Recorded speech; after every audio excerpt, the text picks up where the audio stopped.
Le Coran est un livre rempli de sagesse et de réflexions profondes sur la vie, l'univers et les bienfaits de Dieu. Dans la sourate des abeilles, Dieu nous rappelle sa miséricorde infinie envers l'humanité. Il énumère ses innombrables bienfaits, notamment ceux liés aux animaux, à la nature, et aux ressources dont nous jouissons quotidiennement. Ces versets nous invitent à méditer sur ces dons divins et à reconnaître la grandeur de notre Créateur. Aujourd'hui, nous allons explorer ensemble ces enseignements précieux pour mieux comprendre la générosité de Dieu, et apprendre à être reconnaissant. Dieu dit, à partir de vers 4.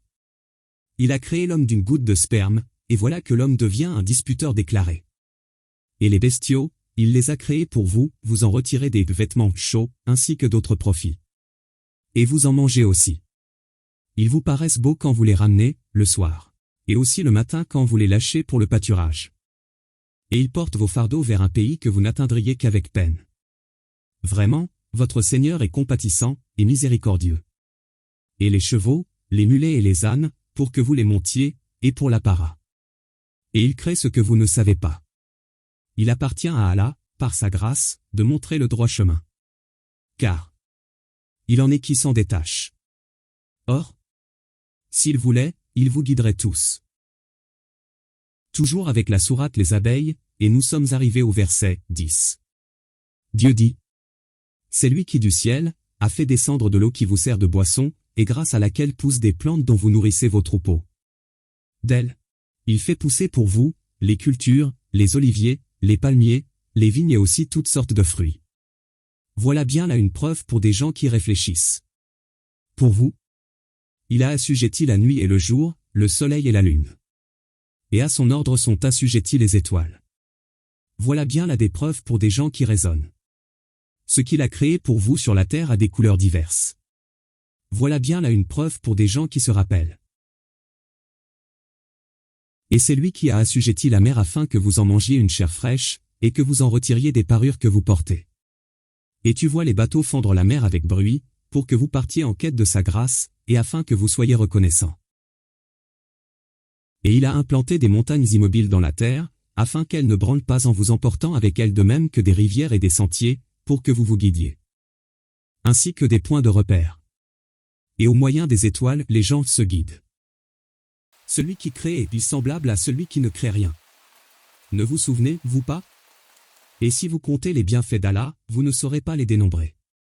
Car Allah est pardonneur, et miséricordieux. Et malgré toutes ces bénédictions, l'homme renie son Seigneur. Il dit, Dieu n'existe pas. Alors, est-ce que tout cela est apparu par hasard? Ou te dira-t-il, tout fonctionne de lui-même. Cette machine fonctionne d'elle-même. Il y a des machines encore plus sophistiquées. De nos jours, avec l'intelligence artificielle, tu peux même accomplir plusieurs tâches sans intervention humaine. Mais à la fin, il y a toujours quelqu'un qui travaille dans l'ombre, et ne se montre pas à nous.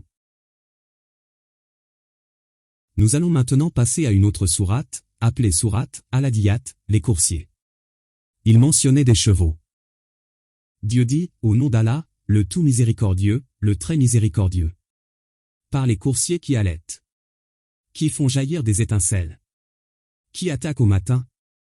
Et font ainsi voler la poussière. Et pénètrent au centre de la troupe ennemie. L'homme est certes ingrat envers son Seigneur. Et pourtant, il est certes, témoin de cela. Et pour l'amour des richesses il est certes ardent. Ne sait-il donc pas que lorsque ce qui est dans les tombes sera bouleversé, et que sera dévoilé ce qui est dans les poitrines, ce jour-là, certes, leur Seigneur sera parfaitement connaisseur d'eux. Dans une autre sourate, appelée sourate, le vendredi. Elle contient un verset qui compare un peuple avec un âne. Le verset dit: ceux qui ont été chargés de la Torah, mais qui ne l'ont pas appliquée sont pareils à l'âne, qui porte des livres. Quel mauvais exemple que celui de ceux qui traitent de mensonges les versets d'Allah, et Allah ne guide pas les gens injustes. Dieu a comparé les Juifs, qui ont été chargés de suivre la Torah, mais ne l'ont pas mise en pratique, à un âne portant des livres sans savoir ce qu'ils contiennent. Parce que les livres célestes ont été créés pour être utilisés et mis en pratique. Dans les versets 175 et 176 de la sourate Al-Araf, il y a une brève histoire d'un homme nommé Balama ibn Baoura, qui était l'un des savants parmi les enfants d'Israël. On lui avait demandé de faire des invocations contre Moïse, et on lui avait offert un cadeau.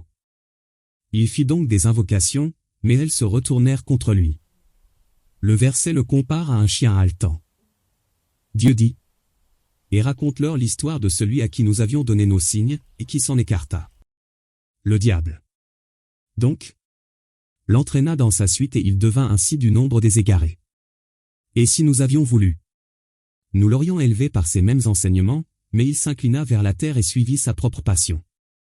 Il est semblable à un chien qui halète si tu l'attaques, et qui halète aussi si tu le laisses. Tel est l'exemple des gens qui traitent de mensonges nos signes. Eh bien, raconte le récit. Peut-être réfléchiront-ils. Cette histoire est mentionnée dans le Coran comme une leçon morale sur les conséquences de l'avidité et de la trahison de la confiance divine. Balaam, malgré sa position de savant, a utilisé ses dons pour des objectifs égoïstes, ce qui l'a conduit à sa chute. La comparaison avec un chien haletant symbolise son état d'égarement, et son incapacité à agir correctement, malgré ses connaissances. Et voilà, nous sommes arrivés à la fin de cette vidéo. Ce sera la dernière vidéo de cette série, les animaux et le Coran. J'espère que tous ceux qui ont regardé ces vidéos en auront tiré profit, et auront appris des informations nouvelles. Je vous retrouve bientôt, avec la nouvelle chaîne, Contes et Lumière.